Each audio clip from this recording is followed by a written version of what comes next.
1913 a este solar, a este caserón. Fallece Encarnación en 1838 y ya Juan Manuel se va a vivir, había empezado a construir el caserón de Palermo, se va a vivir a Palermo, al San Benito de Palermo. Ese periodo se refleja en algunos restos que se han encontrado, lo más representativo sin duda, la losa federal, la losa que dice viva la federación, federación o muerte, y que está, como no podía ser de otra manera, pintado en rojo punzo. Después, bueno, tenemos restos de épocas posteriores y anteriores, y tenemos otras vitrinas que reflejan otra disciplina que abarca la Ley de Protección del Patrimonio, que es la paleontología. Esta vitrina que vemos acá refiere a la paleontología porteña y, bueno, habla de la megafauna y los mares que hubo en la ciudad de Buenos Aires, al menos en 3 ocasiones. Si quieren volver al sitio, le podemos hacer una buena visita y hablar de todo lo que se encontró, pero hoy tenemos que escuchar a Patricia Raffaellini, que es una amiga de la casa también, y que nos va a hablar de la moda en la época federal. Muchas gracias, Horacio, muchas gracias, amigos de La Cisterna. El trabajo que hizo La Cisterna para poner en valor fue un hito en nuestra ciudad, por lo tanto para mí es un honor poder sumar desde el Instituto de Investigaciones Históricas Juan Manuel de Rosas esta hermosa historia y poder ir dándole sentido a una historia tan compleja. El acto del vestir nos acompaña cotidianamente desde el momento del nacimiento, aunque no nos demos cuenta, y es nuestro primer nudo con la vida. Sin ese nudo estaríamos desnudos, y no es justo lo que voy a hablar ahora, es decir, sin el revestimiento cultural que nos brinda identidad, pertenencia, abrigo y protección. Por lo tanto, en esta charla está dedicada a la historia del traje, del por qué, cómo nos miramos, desde una mirada de la historia cultural de la moda. Es decir, que vamos a tratar de ir sumando miradas y desafíos a esta historia cultural de por qué nos vestimos, para qué nos vestimos. Pensemos que la imagen es nuestro golpe visual, por lo tanto vamos a tratar de hacer un foco, y debido a que esta es una charla de apenas 45 minutos, vamos a tratar de hacer foco mirando sobre un retrato en particular. Vamos a tomar este retrato de Manuelita Rosas, un retrato de Prilidiano Pueyrredón, que nos permite, a partir de un único objeto, como si fuese un simple dato, poder entrar a analizar exactamente cómo es, que yo tenía acá unas pequeñas filminas anteriores vinculadas a lo histórico, pero que vamos a tratar de ir al inicio, que empezó por el final. Estas cosas ocurren cuando pasamos de una filmina a la anterior. Le estoy espoleando todo el trabajo de investigación, así que esto va a ser bien tipo taller. Así ya saben todo lo que vamos a ir viendo, que por algo de los números no me aparece las primeras filminas en el origen. ¿Cómo vamos a tratar de...? No me quiere aparecer la número 1, la número 2. Bueno, no importa. Vamos a tratar de, cuando aparezca, aparecerá. Lo que yo quiero tratar de ir explicándole, que vamos a tratar de tomar este objeto de la historia como un dato que nos permite ir construyendo algo que llamamos cultura. Por eso yo soy especialista en historia cultural de la moda, y a partir de un solo dato, esa historia nos va a permitir ir encontrando a cómo es ese cuerpo que está en su momento desnudo y poder empezar a vestirlo con la cultura. Por eso se habla hoy incluso hasta de una segunda piel. Y ese individuo es una persona que es única e irrepetible, por lo tanto es importante poder comprender desde lo corporal cómo se viste, para qué se viste, por eso se habla del metadato, y desde hasta la fenomenología, desde un punto de vista filosófico de la historia, los momentos de por qué me visto para mí, me visto para un otro, me visto para una necesidad, me visto para una realidad social, teniendo siempre presente que la imagen es la memoria. O sea, que nuestra vista tiene una memoria que es primeramente visual. Y voy a volver a esto al final, porque nosotros tenemos 5 sentidos, además de las 7 inteligencias, que tenemos que aprender a interactuar, y con la memoria visual uno dispara un montón de sensaciones. Por algo uno a veces, si piensa en el color amarillo, nota y connota hasta ciertos sonidos que el amarillo puede llegar a plantear. Y a partir de ahí nosotros entonces vamos a partir de nuestra primera imagen, por eso vamos a tener compañeros de lujo que nos van a ir acompañando.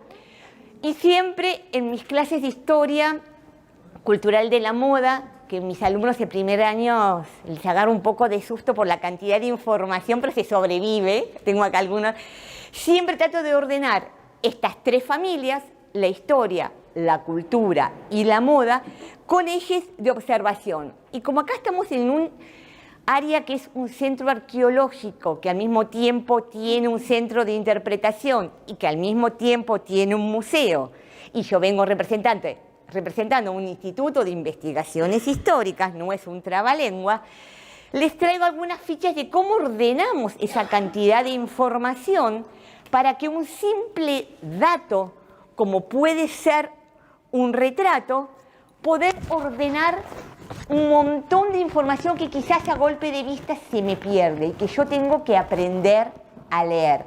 ¿Me van siguiendo? Porque todos tenemos que tener ese entrenamiento para poder ser lectores de datos y no comernos ningún relato, sino que empezar a encontrar la verdadera historia. Eso es un dato no menor, porque relatos ahora tenemos un montón. Entonces tenemos que tratar de encontrar cómo poder armar esta historia. Y por lo tanto, es por eso que elegimos este retrato en particular, y a partir de ahí lo ordenamos en 4 patas.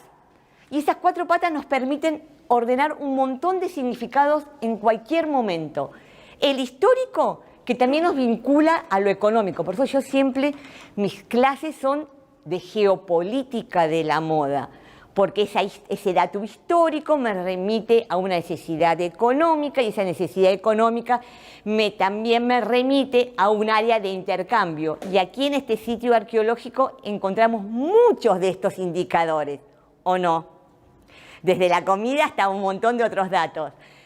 El técnico, y que por supuesto es lo funcional, cómo hago las cosas, de qué manera las tallo, qué tecnología tengo asociada. El estético, que también va a un ético, qué gusto, qué belleza.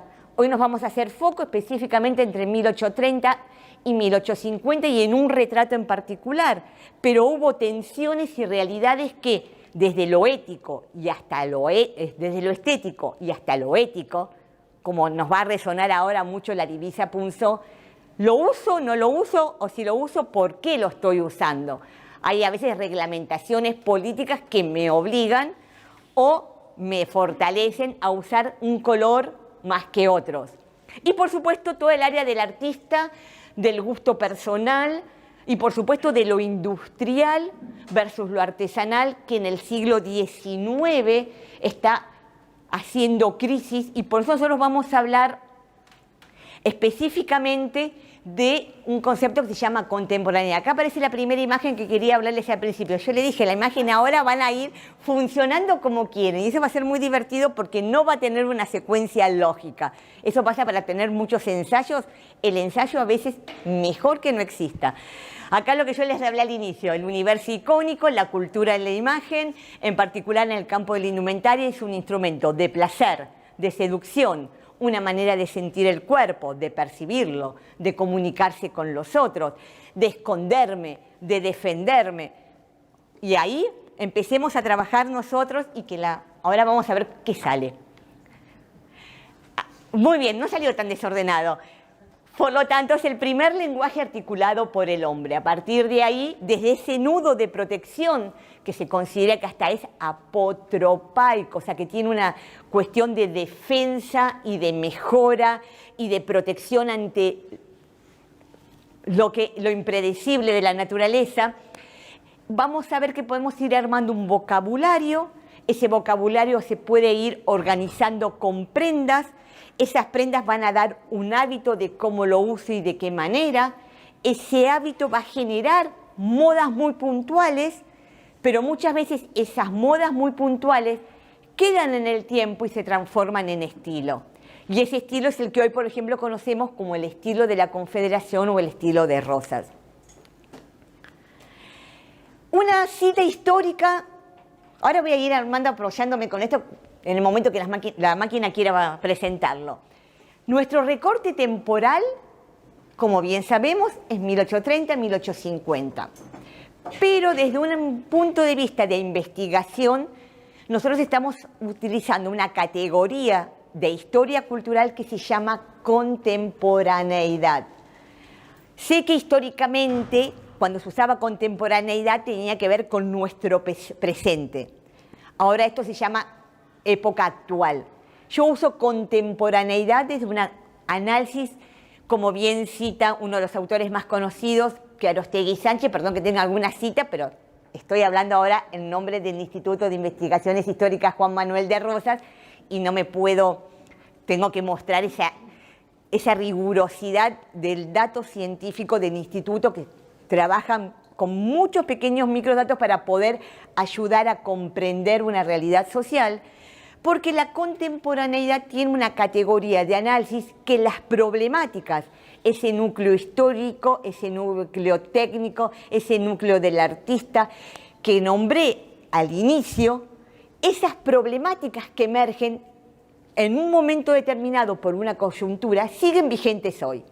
Y esta contemporaneidad emerge con una revolución industrial en sus diferentes fases económicas y sociales que comienzan con la Revolución Francesa y están vigentes hoy día.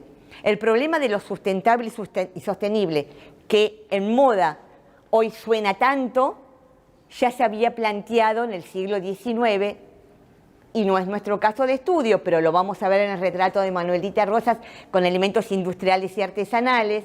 Va a ser el origen de la alta costura y hasta va a ser el origen de un movimiento a final del siglo XIX que se conoce con el nombre de Art Nouveau y todo el movimiento del Young Style, que no viene ahora, pero para que veamos que muchas de esas problemáticas siguen vigentes hoy con otro nombre.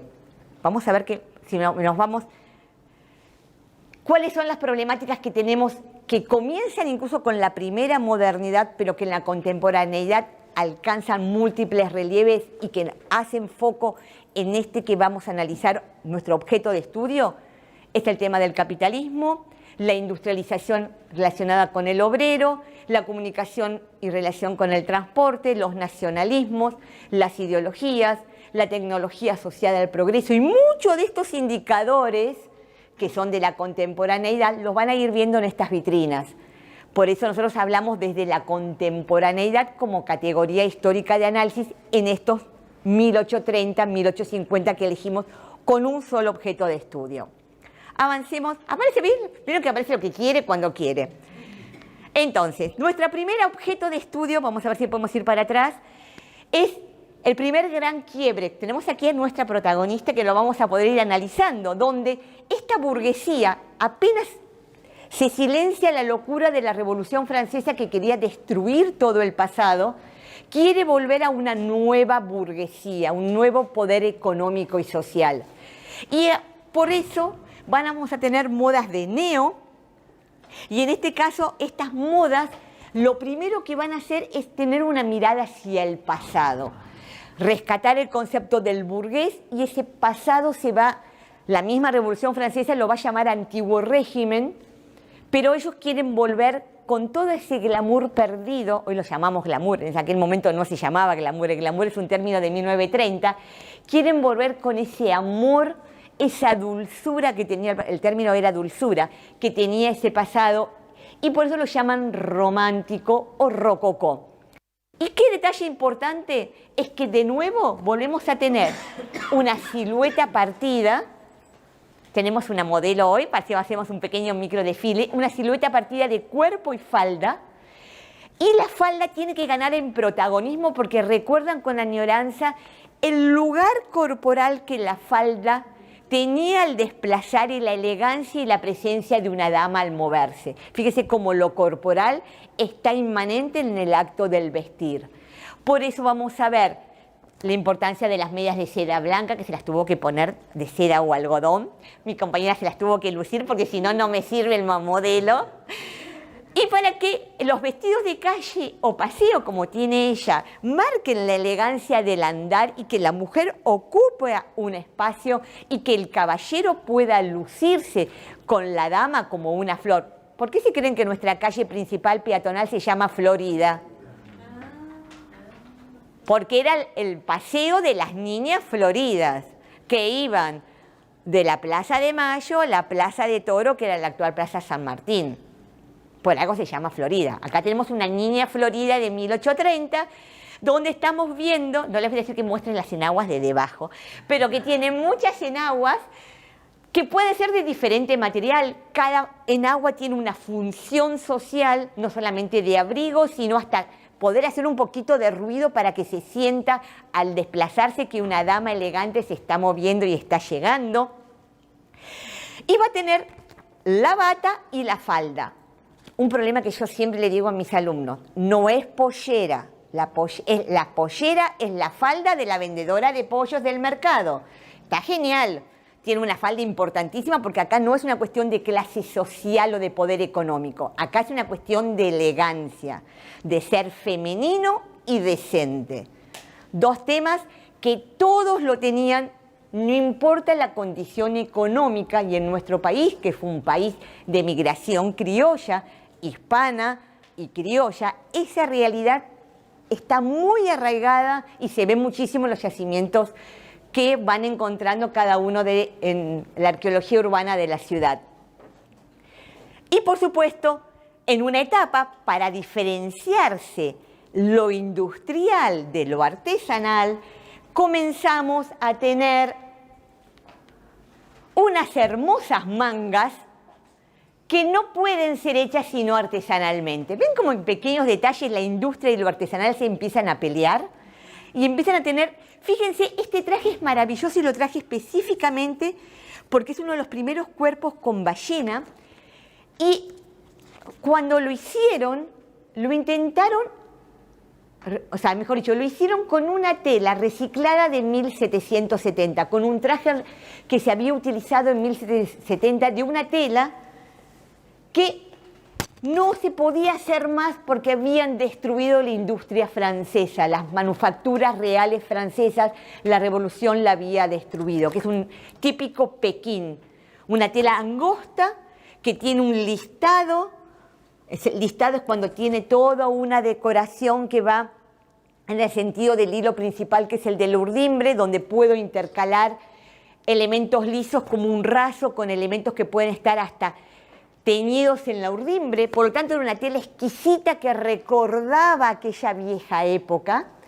Vamos a verlo un poquito, espero que la máquina me permita verlo un poquito más de cerca. Aquí lo vemos con un poquito más de detalles. Por lo tanto, permitía recordar una tela que ya no se podía hacer, hoy sería un vintage, si usamos un término contemporáneo, y adaptan ese traje a un nuevo uso presente. Hay trajes readaptados en el museo de la ciudad, me salía el nombre de la calle, el Museo Saavedra, que está en la calle Crisólogo Larralde, en el barrio de Saavedra. Hay trajes readaptados que vemos estas transformaciones. O sea que tomar piezas que se heredaban, que aparece por las testamenterías, y adaptarlos a una moda más contemporánea era algo común. No era algo vintage hoy, era algo que se seguía usando. Y en este traje en particular lo adaptan dividiendo el cuerpo de la falda, tratando de crear estas hermosas mangas que ella misma habrá contado lo que le costó poder rellenarlas. Si quieren, prueben el relleno. Le permito que se vayan acercando y vayan viendo el relleno para poder hacer una manga realmente artesanal en el mundo donde está surgiendo lo industrial. Fíjense acá en esta macro fotografía, vemos la unión de cómo intentan unir el cuerpo de la falda, intentar ya tratar de que el cuerpo sea bien posicionado para que esté con este pecho de gallinita, bien marcado, y darle prestancia al saludo, como vamos a ver más adelante, que las mangas tengan una sisa muy particular, como vamos a ver, para que puedan calzar y moverse, pero que tengan este pie de jamón, sería manga jamón, como le llamaríamos. Y acá se ve el detalle de esta tela Pekín reciclada, que incluso comienzan a tener unos frunces que se llaman tipo órgano, tubos de órgano, para poder darnos cuenta que es una seda, y con esta cantidad de frunces, que se llaman al estilo tubo de órgano, permitir dar un gran volumen y tener todas las faldas de debajo como está teniendo ella en su recreación. Esta es la imagen que tenemos aquí en una de las vitrinas, el famoso Minué Federal, que la tomé la misma imagen porque en el armado acá de las vitrinas, desde el punto de vista museológico, se busca un golpe visual que sea altamente identificador. Por eso le digo que la imagen es el que nos permite sintetizar toda una época. Y aquí no solamente tenemos una forma de baile, sino la importancia de estos estampados que lamentablemente acá no había pequines, sino había de una herencia anterior, y se había impuesto la moda de las cotoñas. Cotoña viene del inglés cotton. Por lo tanto, es la moda de estas telas inglesas que empezaron a invadir después de 1820, 1830 el Río de la Plata, que tenían múltiples estampados con sello, eran industriales, no había tanta calidad ni detalles del Pekín anterior, pero permitían dar una elegancia que, si vemos las litografías de Bacle, que es toda una modernidad a nivel de imprenta, vamos a ver que su esposa se encargó muy exquisitamente de rescatar todas las modas del momento y poder poner en valor cada una de los estampados de las telas, y hasta la hermosa peineta española, que para poder lucir estos peinados complejos y estos moños, un local, Mateos Masculino, que muy bien lo estuvo nombrando en la charla anterior a esta que dio Pablo Vázquez aquí, logra, con remesas que llegaban de Galápagos, de caparazones de tortuga de mayor tamaño, hacer una peineta que acompañara el espacio visual que requería estas hermosas mangas jamón. Es todo un tema porque esa peineta tiene una estructura industrial de producción, pero es artesanal. ¿Por qué una producción industrial? Porque por el censo se sabe que llegó a tener más de 200 empleados. Había toda una cadena de producción, pero la terminación podía estar personalizada. E incluso el sistema del embalaje sería el origen del packaging contemporáneo. Había cajas de madera forradas en seda, cajas de latón, es decir, que de acuerdo al gusto de la usuaria terminaba siendo el producto personalizado. Veamos algunos detalles como tiene mi compañera, para así ya pasamos a nuestro retrato y ya vamos viendo cómo las modas van creando estilos hasta llegar a una moda muy puntual. Todavía no estaba separado el cuerpo de la falda, pero sí había que marcar el corte, por eso es tan importante el cinturón y la hebilla cuadrada del cinturón. Había que ir mostrando la importancia de un escote en pico para ya después pasar a una pieza totalmente separada del cuerpo de la falda. Y fíjense este detalle como tiene ella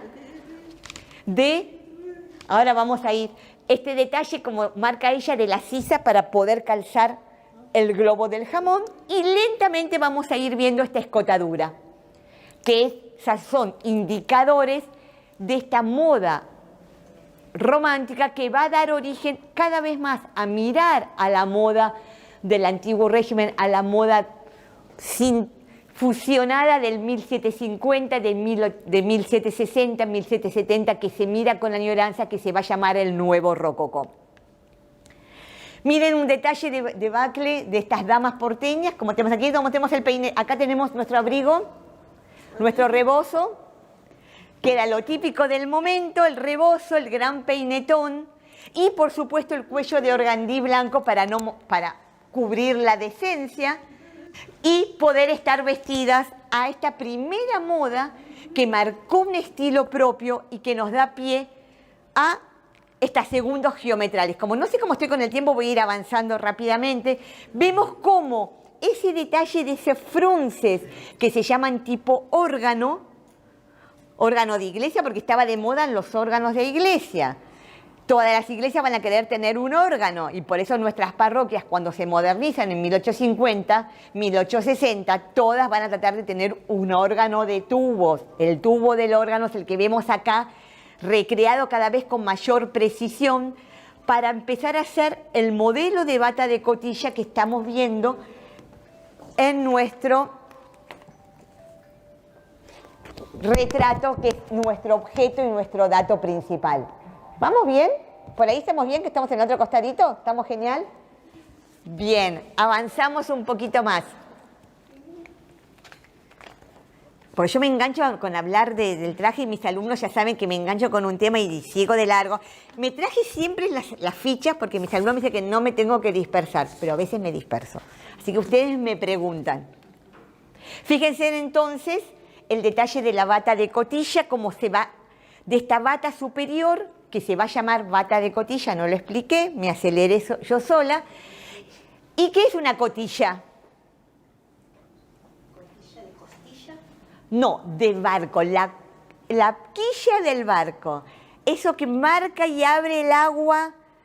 Estamos que el acta de los barcos y sus modernizaciones van a ir imponiendo modas. Por eso le hablaba de lo histórico, de lo técnico. Y esa punta del barco es la que nos va a marcar un pico que se va a ir imponiendo de moda y que va a tratar de ser cada vez más profundo para generar una bata superior cada vez más estructurada que va a dar origen a cuerpos rigidizados que van a ser origen del corset, no el cuerpo rigidizado del rococó del 1700. Y una falda cada vez con mayor amplitud, porque este pico le va a permitir en el frente tener toda una elegancia al moverse. Yo con pantalón no queda bien, pero ella sí queda fantástico. Pero nos está mostrando, a medida que nosotros vamos viendo cómo es la estructura interna, estos cambios y estas necesidades sociales que no solamente tienen que ver con una frivolidad, sino con transmitir un mensaje y tratar también, como la belleza sana, de sanar desde lo estético y volver a recuperar un mundo perdido a través de esta crisis que se dio a llamar Revolución de 1789. Residencia como en casa, siempre contigo. Es un hogar habilitado en la ciudad de Buenos Aires con más de 30 años de experiencia en el cuidado de adultos mayores. Ubicada en el barrio de Villa Real, en pasaje Francisco Bauzá 2372, casi esquina Tinogasta. Ofrecemos atención personalizada y un ambiente cálido para nuestros abuelos. Contamos con habitaciones premium, con baño privado y TV por cable, menú supervisado por nutricionista, cocina de primera calidad, jardín terraza para el esparcimiento y conectividad para videollamadas y llamadas telefónicas. Además, ofrecemos servicios opcionales como peluquería personalizada y confección de ropa a medida. Comunicate al 11 50 35 15 25. En Como en Casa, el bienestar y la comodidad de nuestros adultos mayores es nuestra prioridad. Los esperamos.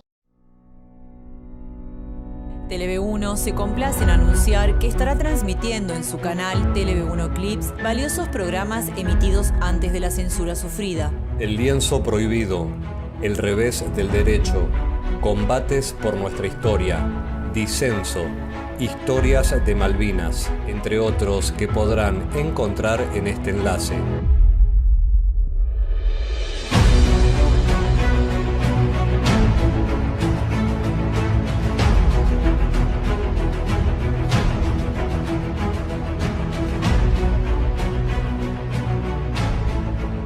Agradecemos su aprovechamiento y difusión. Bienvenidos a CEPA, Centro de Estudios del Pensamiento Americano. Nuevo sitio web de cursos de formación en política, filosofía, historia, literatura, geopolítica, religión, psicología y más. Cursos de formación que reflejan el verdadero pensamiento americano. Lo invitamos a elegir el curso de su agrado ingresando en www.cepa.la.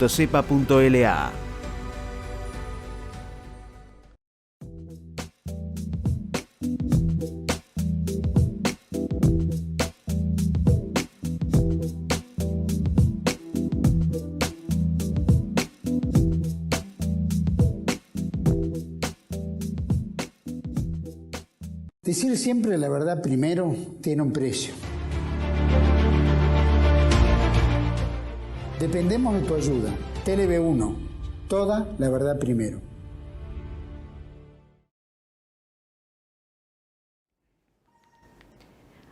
Vamos viendo cómo se va armando nuestro traje para después volver al traje de Manuelita. Llegamos a tener un cuerpo dividido en dos. El cuerpo superior tiene que estar con un geometral muy bien armado porque ya el corset ganó en protagonismo. Y ese corset es una innovación tecnológica, si queremos llamarlo. No es, en sí sería una innovación industrial, porque tiene marcas y patente de marca y una manera de armado que tiene hasta ciertos elementos que pueden llegar a ser rigidizados, y no es con la barba de ballena, sino que ya puede tener hasta elementos de metal. Por lo tanto, tiene que ver con la revolución industrial. Pero este corset no se ve. Ya la moda burguesa me va llevando a que haya un mundo de lo privado, que es la señal de que soy moderno, en el sentido de que sé usar lo nuevo y lo tecnológico como señal de decencia, y señal de romanticismo y de dulzura. En las crónicas de época como la revista La Aljaba o La Camelia, que es para la mujer independiente de esta época, es una revista específica hecha por mujeres, habla de la dulzura del cuerpo generado por el corset y la importancia de comprarse esta marca o patente adecuada de un corset que no se ve, pero que me permite que el cuerpo superior tenga los detalles cada vez más haciendo foco desde lo técnico. Por eso fíjense que estos detalles de estas pliegues que se llaman como de tubo de órgano son cada vez más exquisitos para marcar el pico, y las faldas se arman con volantes para poder darle una estructura más armada desde lo orgánico. Esta era la primera que quería mostrarles, que apareció ahora. ¿Vieron? Como que nunca les voy a mostrar que lo que aparece cuando quiere, no importa. Tiene que ver con un tema del algoritmo y del número. O sea, que la inteligencia no piensa bien. El algoritmo hace lío. Esto es la primera de todas que yo quería jugar con el tiempo y el dato, que ya se los comenté. Y acá está lo que quería mostrarles anteriormente para que vean el detalle de por qué se llamaban tubo de órganos a estas batas de cotilla, y cómo son estas telas que vienen con un estampado que se llama chiné, un estampado en urdimbre muy particular, para ver lo delicado del tejido, que después quiero que podamos ver a través del cuentahilos detalles. No olvidemos que acá estamos en un centro de interpretación y un centro arqueológico, por lo tanto hay que aprender a ver los restos que podemos llegar a ir encontrando de fragmentos, porque ahí empezamos a encontrar un montón de significados concatenados.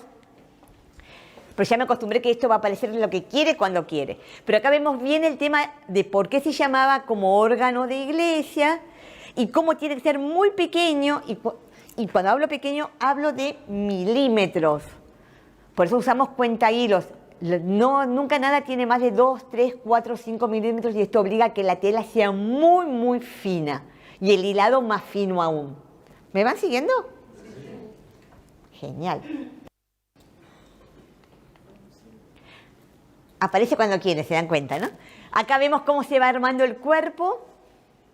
Cómo el cuerpo, ahora vamos a ir a las mangas del cuerpo, específicamente para ver cómo también tengo que darle una forma de campana. Y en nuestro país, cómo vamos a agregar algunos detalles de moño como indicador semántico muy fuerte para dar un moño que después va a tener un nombre en particular. Lo vamos a sintetizar todo cuando veamos nuevamente el retrato de Manuelita. Y acá vemos cómo cae bien este pico, muy exquisitamente armado, para poder dar ese indicador semántico en la falda y permitir la amplitud total de la falda. Ya tenemos todos los indicadores estéticos de cómo se está armando esta prenda que no se ve.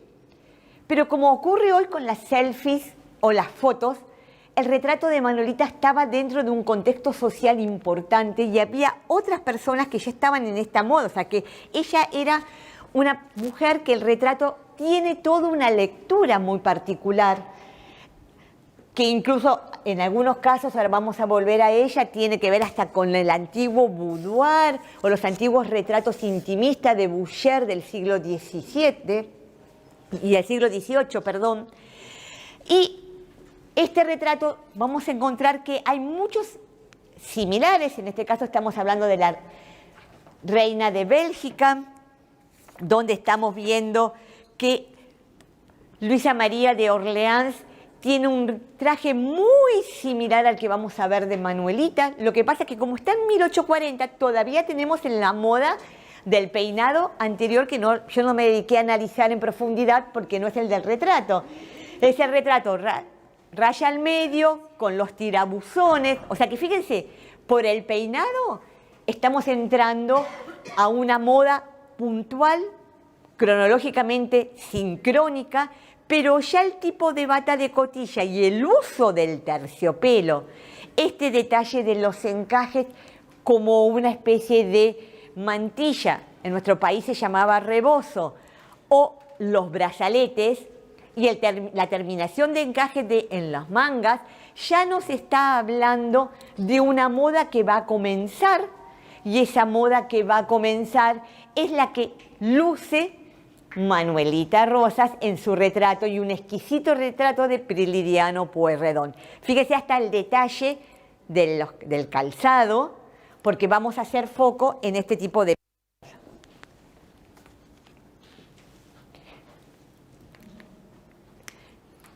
El peinado del tirabuzón es el peinado que dejamos atrás. Raya al medio, se llama tirabuzón a este tipo de rulos que caen hacia el lateral, que en este caso también tienen moños terminados con el mismo tipo de terciopelo y un encaje que tiene que ser de seda natural. Y acá volvemos a jugar lo industrial y lo artesanal.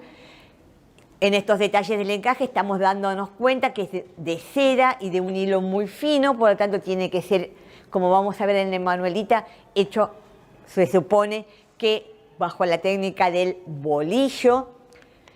El terciopelo se nota que también por el brillo que porta es de seda natural. Ya en este momento estamos viendo que aparece la pana. La pana es una imitación del terciopelo donde combina un tejido de algodón y un pelo de cera. Vamos a ver algunos detalles de estas telas similares para poder reconocer un poquito las telas después a nivel de práctica. Y cuando ya estamos entrando en nuestro retrato, ya conociendo cómo es la moldería, que es el aspecto técnico, conociendo la realidad histórica cultural, conociendo los gustos estéticos y del artista, ya estamos ordenando y empezando a entrenar nuestra mirada para empezar a ver estos detalles. Primero, este escote muy profundo que apenas se insinuaba en 1830 y que ya ahora marca un escote en B que se va a llamar Berta, con B larga. Esta Berta, que es el gran escote vedette, va a tener una estructura en pico y también va a tener una especie como de alforzas horizontales, porque este escote en B me va a enfatizar la importancia de la bata de cotilla que vamos a ver posteriormente. O sea que es un indicador estético que desde lo visual me está acompañando a la estructura final que morfológicamente tiene que tener el cuerpo y que acompaña a la dama en el momento de desplazarse. ¿Me va siguiendo? Sí. Os dije un montón de datos muy rápido. ¿Venimos bien? ¿Sobrevivimos hasta ahora? Genial. Ya el peinado es a la moda.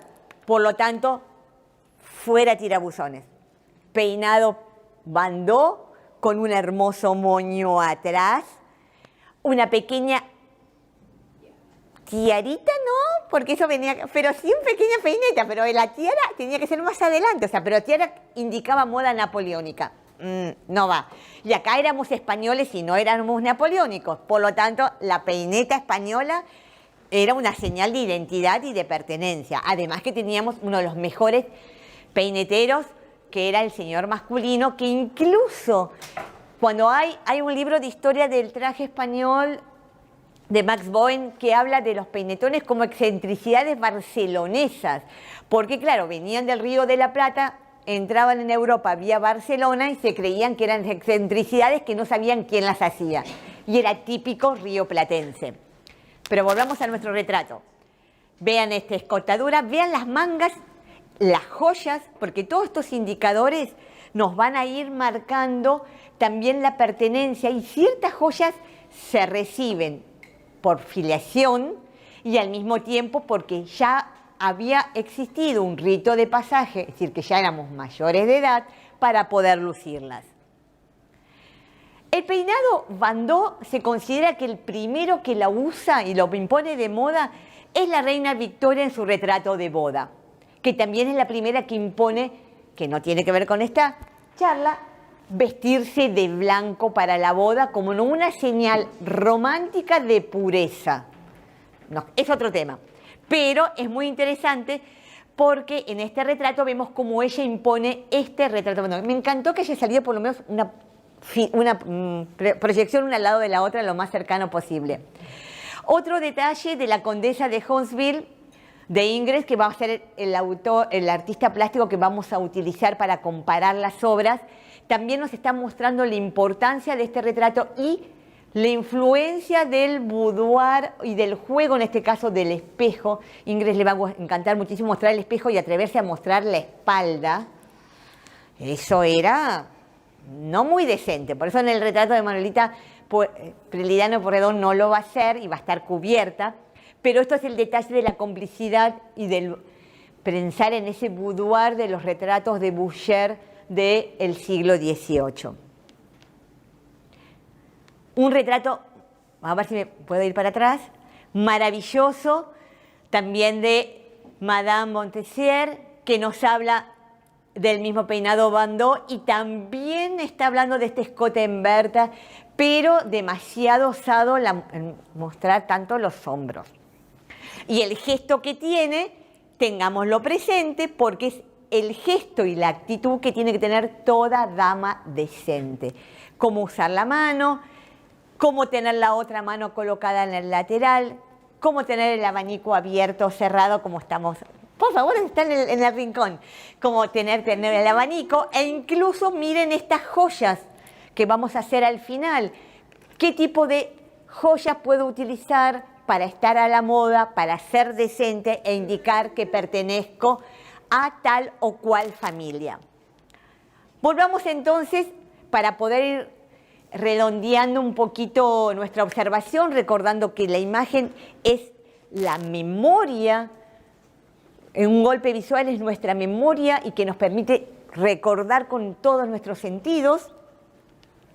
El cuello Berta, cómo se va a ir armando. Miren el tema de la primera etapa para ir armando el tableado con todas estas alforzas. En el primer modelo, esto apareció desfasado, perdón por el tema de lo desfasado, pero estaba colocado para que uno pueda ir viendo de cómo un corte recto se termina transformando en un corte en pico y cómo la transformación del cuerpo superior empiezan a tener una escotadura oval con unas ciertas alforzas y que esta misma alforza lentamente va a ir cada vez más adquiriendo la forma de pico, acompañando que el cuerpo también va a ir adquiriendo la forma de pico. Como aparecen las imágenes aleatoriamente, por eso hay un poco de desfasaje. Pero acá el Geometrales muestra cómo esta imagen va a derivar después en esta estructura corporal. ¿Lo van siguiendo? Esto aparece, era mi segunda filmina, que tiene que ver con el tema de por qué yo hablo de cultura. Se los explico ahora. Historia cultural de la moda. Es necesario ahora volver a explicar el concepto de cultura porque para nosotros cada detalle de moda es una siembra, o sea que tomamos la definición clara de cultura. Y voy a volver a esto porque aquí formo parte de 3 instituciones que me están acompañando: el Instituto de Investigaciones Históricas Juan Manuel de Rosas, que es el que me invitó a dar la charla, la Cisterna como un área cultural que me está trabajando desde el patrimonio arqueológico de la ciudad, APRODEMUS desde el punto de vista de la Asociación de Museos, y también la Cámara Argentina de la Moda, que hoy hay algunos presentes también de la Cámara. Y cultura implica cultivo. Voy sembrando y cosechando temporada a temporada. Muchas modas van a ser parte de estilos posteriores. Yo no puedo hablar en moda de lo que ahora figura en tanto hashtag, que es batalla cultural, porque la batalla implica destrucción y un campo arrasado. La moda siempre es cultivo y un cultivo constante. Por eso nosotros tenemos otro tipo de enfoque y nos hace mucho ruido cuando nos hablan de la batalla y de la disrupción, porque tendríamos que estar destruyendo sistemas anteriores, y la moda es uno de los indicadores semánticos más interesantes, y eso lo reconoció al final de su vida Edith Hobsbawm, que es un materialista histórico. Es al final como la punta del iceberg de una realidad que está manifestándose y que está en el fondo, y que quizás a través de la moda uno comienza a descubrir, que nosotros en historia cultural la llamamos tendencia. Aparece cuando quiere, entonces yo le explico cuando aparece. Este es el otro retrato que yo le contaba, tan cómplice de Ingres, donde vemos el tema del espejo y de los moños, y que el moño tiene que aparecer con un detalle muy importante en el tocado para marcar el bandó, y que ese moño tiene que tener un detalle de encaje artesanal, y es un cuadro muy provocativo por cómo muestra la espalda, y esto vamos a ver la contracara del retrato decente de Manuelita Rosas. Pero estamos viendo en un traje de tarde como la importancia del pico, la importancia de la falda amplia, el tema de que haya una especie de boudoir con un jarrón.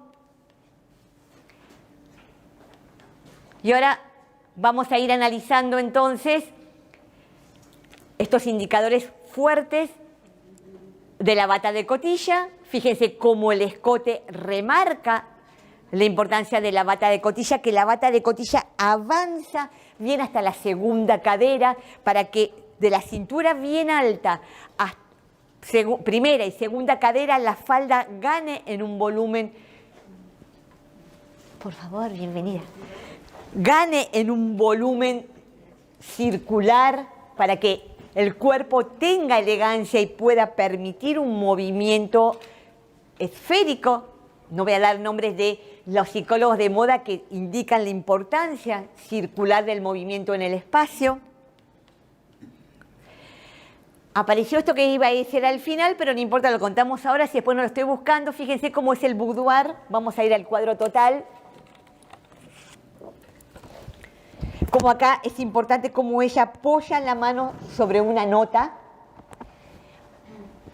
Y dentro de eso se muestran las joyas que se heredan y que están mostrando incluso un doble sistema de joyas. Esto indica que ella es mayor de edad, que está en edad de casarse, de que tiene una herencia. La joya no es algo frívolo, sino que va contando pertenencia y gusto familiar, y el saber llevarla. Y en el caso de ella, cómo ella se apoya sobre un mueble de arrimo y toca un objeto que tiene que ver como un testamento. En este tipo de retrato que se usaba como reproducción para ir en forma presencial, aunque sea en forma virtual o en forma papel, y estar presente en la casa de un otro, era una manera elegante, decente, romántica y dulce de indicar que ella estaba presente. ¿Me van siguiendo? Y Pablo se me escondió por ahí, que con esto hablamos más de una vez, hablamos de este tema en nuestros té de historia, y nos ponemos a hablar de este tema, de estos en estos temas simbólicos en nuestras tardes de debate. Pero fíjense cómo, y acá estamos viendo ya el moño federal, y cómo estos pequeños gestos nos están hablando, que quizás uno, al mirar el cuadro en su totalidad, no nos damos cuenta de todo lo que está denotando y connotando un pequeño gesto. ¿Sí?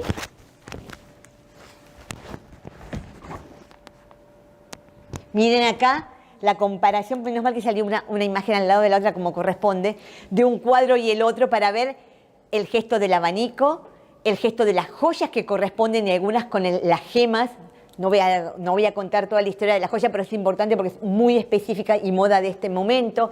Lo mismo que esta ya es más, con las monedas tiene que ver con un gusto más étnico, si queremos, y tiene que ver con un gusto más andaluz. Y acá tenemos un detalle que no quiero que se pierda porque no sé cómo van a salir las proyecciones a futuro, del moño federal, un moño que tenía una manera muy particular y que en nuestro país se conoce con el nombre de moño federal, lo mismo que el color, que no me puse a hablar del color rojo punzó todavía, que tiene que ver con llevarlo en algunas partes. El hombre llevaba una divisa, la mujer se adornaba con moños para indicar que formaba parte o pertenecía o acompañaba también un ideal político, porque todo este movimiento de vestimenta y este color en particular, que lo vamos a hablar al final, en nuestro país también va a denotar y connotar una realidad de pertenencia ante una crisis que se vivía a un ideal que era el de Juan Manuel de Rosas. Miren el moño, aunque el color Bordeaux ya lo vamos a ver, que se llamaba Bordeaux por el vino de Burdeos, va a tener una historia muy linda como para tratar aparte. Un detalle no menor, ya que apareció aquí, que también lo vimos en el otro retrato y que es una exquisitez de la moda, tiene que ver con el calzado. Fíjense cómo apenas lo va mostrando, y en el otro retrato de Ingres también apenas se mostraba la punta del calzado.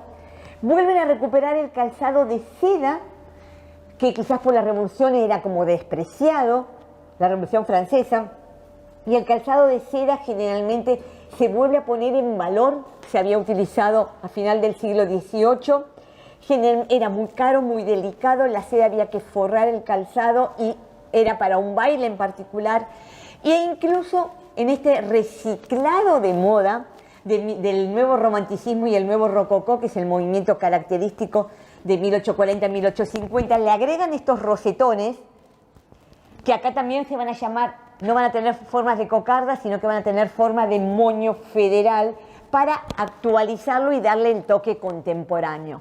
Pero estos zapatos de mujer de tacón bajo eran de lino, cabretilla y seda.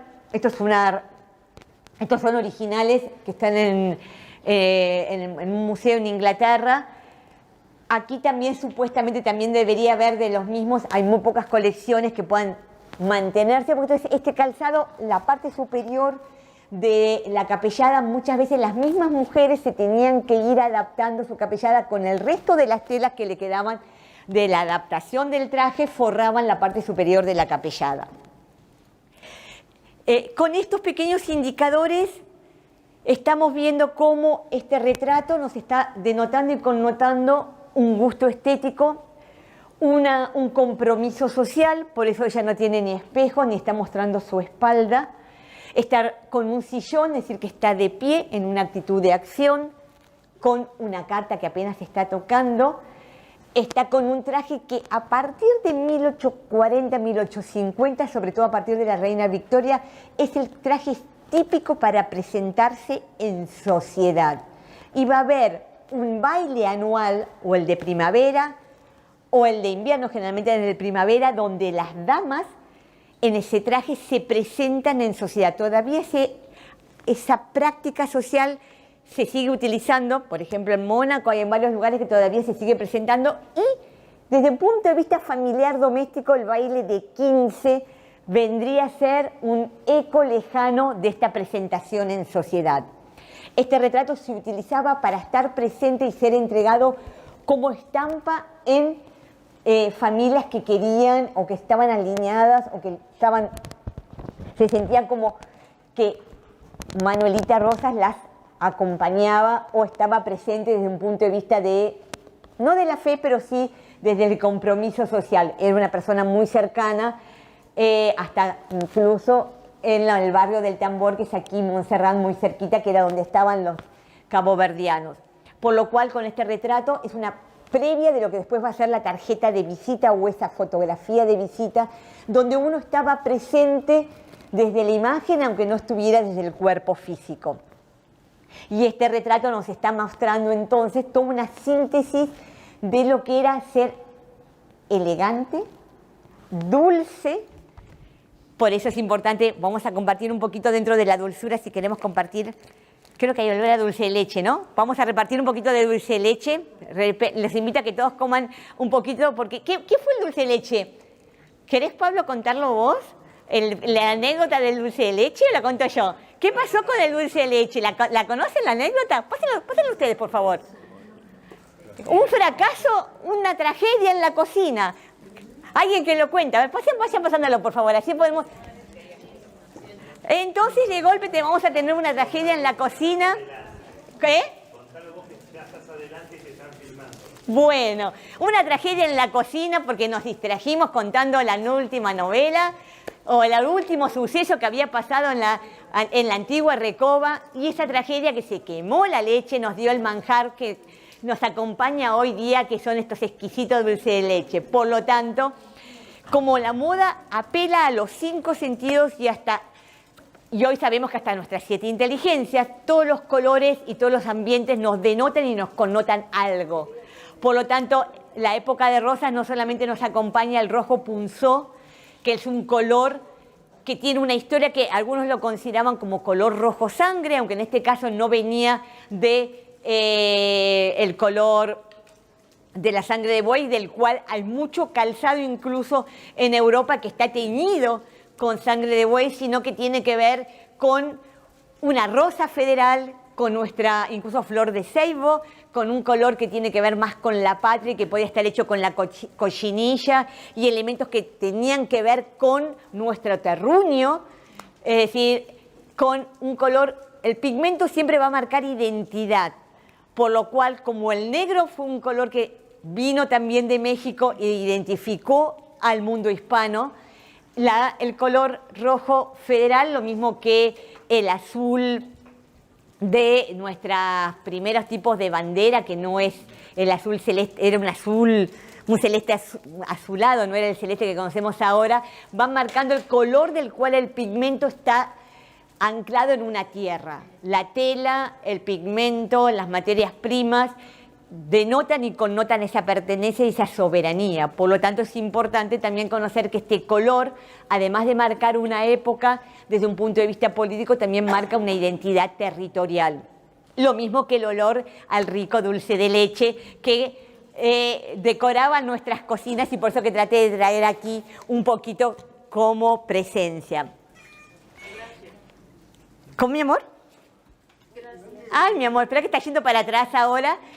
Como estamos en un instituto de investigaciones históricas del cual formo parte, algunas citas interesantes para seguir investigando sobre moda. Sobre todo estoy usando el libro de la moda en el siglo XX en detalle para tomar algunos detalles de fotografías y de recreación histórica. Y por supuesto todo el material que desde la UADE, FADIF, voy produciendo para las cátedras de Historia Cultural de la Moda. Muchas gracias por su presencia y sobre todo quiero agradecer a las 3 instituciones que siempre me acompañan, que el Instituto de Investigaciones Juan Manuel de Rosas, señor Nel, por favor, Pablo Vázquez, investigador de pura cepa, a Prodemus, desde la figura de Marta Maldonado Nasif o de la Cámara Argentina de la Moda, su presidente Francisco Ayala.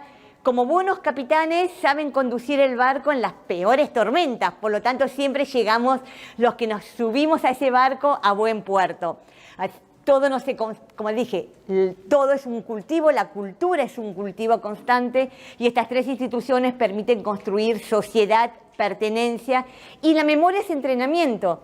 Por lo tanto, me importa en esta charla, dentro de la Semana de la Moda en Buenos Aires, ya que hoy la cisterna también está de moda, nos sumamos a este ciclo, saber que la moda es un hecho social total. No sé si va a aparecer la filmina de la moda hecho un... No importa, que no aparezca. La moda es un hecho social total, como dicen ahora los sociólogos como Frédéric Godard, por lo cual nos interpela a todos de por qué me he visto, para qué me he visto y con qué me he visto. Y es también una responsabilidad nuestra desde un punto de vista de construir futuro, saber que la moda es soberanía. Y en ese concepto de soberanía todos somos responsables en nuestro pequeño día cotidiano, construirla defenderla y, por supuesto, proyectarla. Muchas gracias a todos los presentes.